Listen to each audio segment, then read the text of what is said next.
Prvenstveno srečanje prvi ženski košarkarski ligi med Konjicami in Triglavom iz Kranja se je končal z izidom 58-69.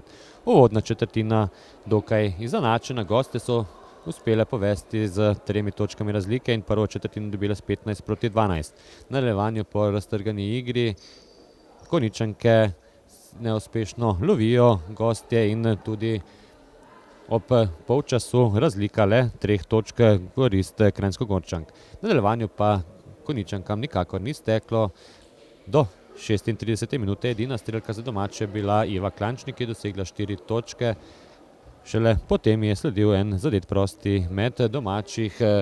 To pa je bilo vse skupaj premalo, da bi Konjičanke, ki so zadnjo četrtino pričele z zaostankom 19 točk, lahko iztržili kaj več od častnega poraza. V zaključku srečanja so se sicer po najvišjem zaostanku 22 točk uspele približati na 12. Na koncu srečanja pa izid 50-65 in nov poraz domačih, še tretji v letošnji sezoni na domačem parketu, ostajajo tako pri 2 zmagah.